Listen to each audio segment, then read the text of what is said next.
যিহেতু 4কৈ শিশু শিল্পী আছে প্ৰাচুৰ্য ঋতুস্মিন বা বাকী যিসকল আছে প্ৰিন্স আছে বা তেওঁলোকে কি ধৰণে তেওঁলোকে নিজৰ পাৰদৰ্শিতা প্ৰদৰ্শন কৰি আমি জানিবলৈ চেষ্টা কৰিম এই মুহূৰ্তত আমি তেওঁলোকক অনুৰোধ কৰিছোঁ আপোনালোকৰ প্ৰথমে আমি উজাৰ এখন হাত আমি শুনিব বিচাৰিছোঁ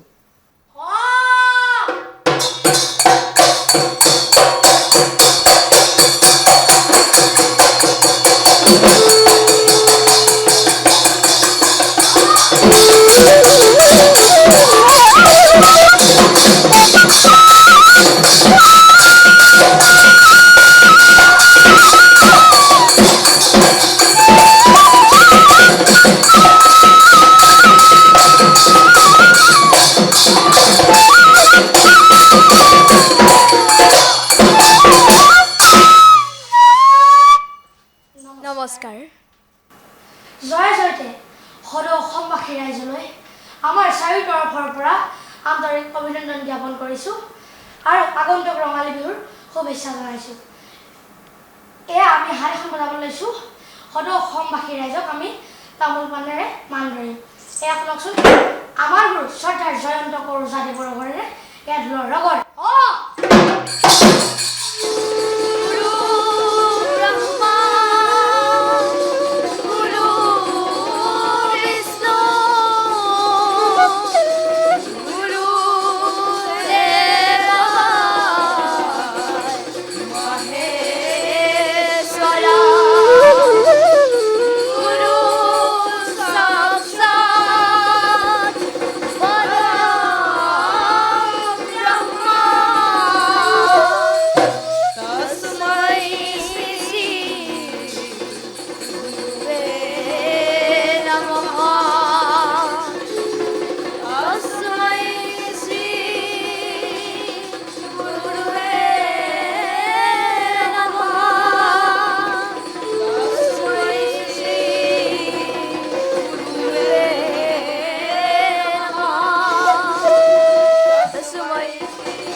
কুটু ঘিনা কুট ঘেন্দাও ঘিনা কুট ঘেন্দাও গুটু ঘিনা কুট ঘেন্দাও ঘিনাও কুরকুটা কুরকুটা ঘিনাও কুরকুটা কুরকুটা খিটাও কুরকুটা কুরকুটা খিতাও কুরকুটা কুরকুটা তাহ কুটু ঘিন ঘিনি তাহ কুটু ঘিন তাও গুটু ঘিন ঘিন তাও গুটু ঘিন ঘিনিটি ঘিনাও মাননি নমাও ঘিনিতে ঘিনাও মাননি নমো খিটখিটি খিটাও মাননি নমাও খিলখিলি খিতাও মাননি নমো বিয় ঢুল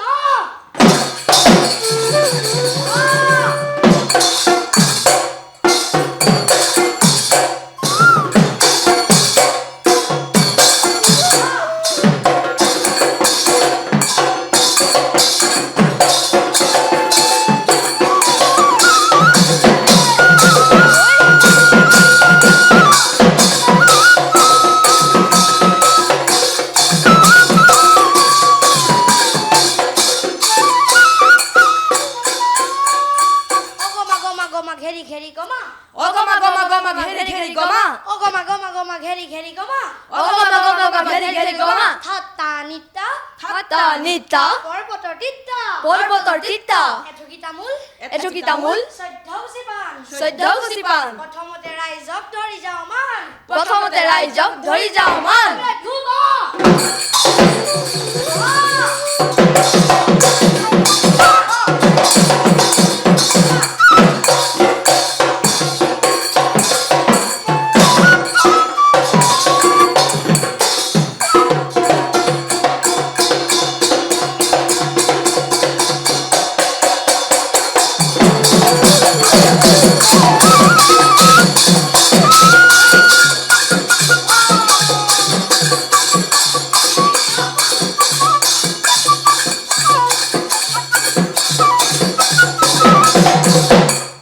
এই গঠনি শিল্পী আমি এই গঠনি শিল্পী আমি এই গঠনি শিল্পী আমি এই গঠনি শিল্পী আমি এই যাওঁ আগুৱাই আমি যাওঁ আগুৱাই যাওঁ আগুৱাই আমি যাওঁ আগুৱাই এই গঠনি শিল্পী আমি এই গঠনি শিল্পী আমি যাওঁ আগুৱাই আমি যাওঁ আগুৱাই যাওঁ আগুৱাই আমি যাওঁ আগুৱাই লাচিতৰ হেংদাং কোনেনো দাঙিব অসমীয়া কৃষ্টি কোনেনো ৰাখিব লাচিতৰ হেংদাং কোনেনো দাঙিব অসমীয়া কৃষ্টি কোনেনো ৰাখিব অসমীয়া কৃষ্টি কোনেনো ৰাখিব কোনেনো দাঙিব অসমীয়া কৃষ্টি কোনেনো ৰাখিব অসমীয়া কৃষ্টি কোনেনো ৰাখিব লাচিতৰ হেংদাং আমিয়ে দাঙিম অসমীয়া কৃষ্টি আমিয়ে ৰাখিম অসমীয়া কৃষ্টি আমিয়ে ৰাখিম লাচিতৰ হেংদাং আমিয়ে দাঙিম অসমীয়া কৃষ্টি আমিয়ে ৰাখিম অসমীয়া কৃষ্টি আমিয়ে ৰাখিম অসমীয়া কৃষ্টি আমিয়ে ৰাখিম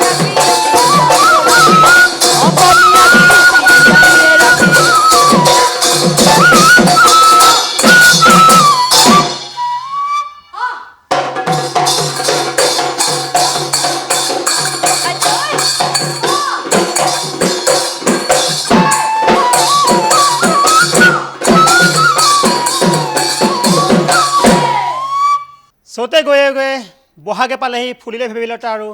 কৈনিকৈ থাকিলে উৰকে নপৰে আমাৰে বিহুটিৰ কথা বিহু হৈছে সকলোৰ প্ৰাণৰ বিহুক লৈ বিভিন্ন সময়ত বিহু বুলি ক'লে সকলো ব্যক্তি আৱেগিক হৈ পৰে তেওঁলোকে আনন্দ কৰে মনত খুব সকলো আনন্দিত হয় আৰু ঢোলৰ শব্দ শুনিলে কোনো লোক ৰৈ থাকিব নোৱাৰে